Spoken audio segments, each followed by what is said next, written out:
Our Bloomberg visual data team put together a fantastic infographic on the real cost of filling up, and it shows gasoline prices by the country. Take a look inside my Bloomberg terminal. You're looking at the U.S. The average price for a gallon of gas is $2.74 and ranks 52nd in the world. America needs to spend about 1.77% of their day's wages in order to be able to buy it.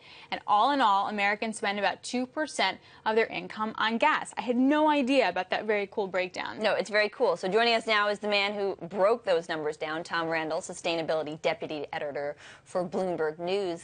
Tom, let's just start with what surprised you most about these findings. Well, gas is cheap right now. I mean, I filled up the other day and it was like $2.20 a gallon, which I've never thought I would see prices like that again. And that's really coming through in the data here. And I think the one thing that surprised me is how universally across the board prices decline. So since the oil price crash and since around November, gasoline prices have declined in every single country we looked at, all 61 countries. The average decline in gasoline price was about 15%. So that's something we've never seen before. Usually there's local fluctuations in price and that sort of thing.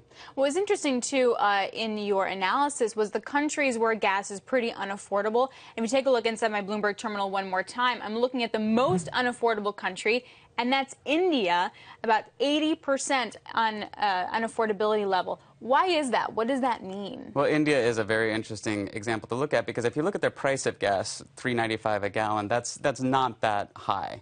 But in India, because of their low wages, it makes it very unaffordable, and you'd have to work almost an entire day to afford a single gallon of gasoline. Oh. And the effect that has is in a lot of countries, you know, when you have higher incomes, you end up consuming more. In India, it's just so unaffordable that they don't consume very much at all. So they actually spend very little of their annual incomes on gasoline because they just aren't driving. Because incomes are so much lower, whereas in France, it's a lot more expensive, but they also make a lot more money.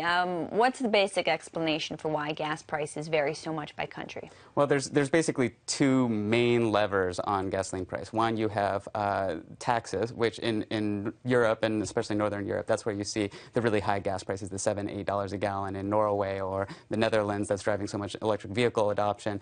Then on the flip side, you have subsidies. And that's what you see in countries like Venezuela, where this year it was very interesting. In Venezuela, it's now 1/10 of a penny per gallon of gasoline. So you can actually fill up a Suburban for about 5 cents. We should go down there, fill up our car, and then drive back with some gasoline in the back. Yeah, I think borders control might have a little concern. One other part I just wanted to point out in your survey, if you come inside my Bloomberg terminal one more time, is to look at the income spent, and South Africa ranked the highest in terms of how much of their income they have to spend on gas. This was also surprising to me. I know energy there is quite expensive. Why is that? It's a combination of relatively low wages, but they also drive a lot.